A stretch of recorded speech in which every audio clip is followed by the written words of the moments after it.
2 days after an officer shot a man in Nicholasville. The victim's family is grieving and demanding answers. 22-year-old Desman Laduke was shot by police on Saturday. He later died at UK Hospital.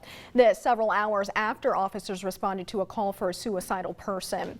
Georgia Godfrey spoke to the man's family and has more on their calls for justice. Gigi. Amani, the family says they called 911 to get help for the 22-year-old who was in extreme emotional distress. They say if they would have known that call would have turned into a death sentence, they would have never picked up the phone.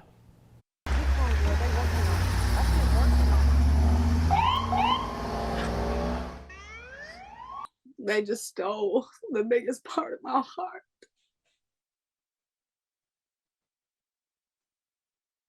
I don't know what I'm gonna do without him.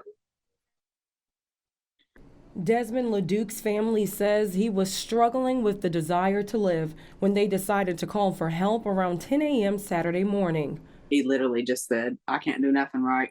I'm tired of disappointing everybody. Give me the gun. And she called me when he told her to give him the gun. And she was like, Melissa, she was like, Desmond is over here telling me he's going to kill himself. He's trying to get the gun. Nicholasville police quickly responded to the scene. It then became a waiting game for Laduke to come out of the house. That's when his family says things went terribly wrong. The negotiator was like, it's okay. He was like, it's all right. Just take a break. You know what I'm saying? We'll take a few breaks and then you can call him back. Let's let him calm down. And literally, as soon as I got up from sitting on the curb, I heard the gunshot. And I knew. They're now looking for answers, trying to figure out how a call for help turned into funeral arrangements. Literally everybody who met him, every one of my friends, everybody, anytime anybody met him, they just were like, oh my God, I love him. Like, my friends invite Desmond to go on trips with us. Like, everybody just loves him.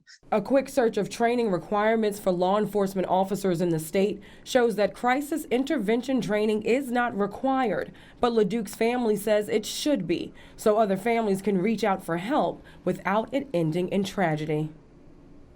First off, I mean, the foremost is that police never need to be called to a mental health crisis ever. Never. There's no reason to ever have someone in a mental health crisis with guns drawn on them.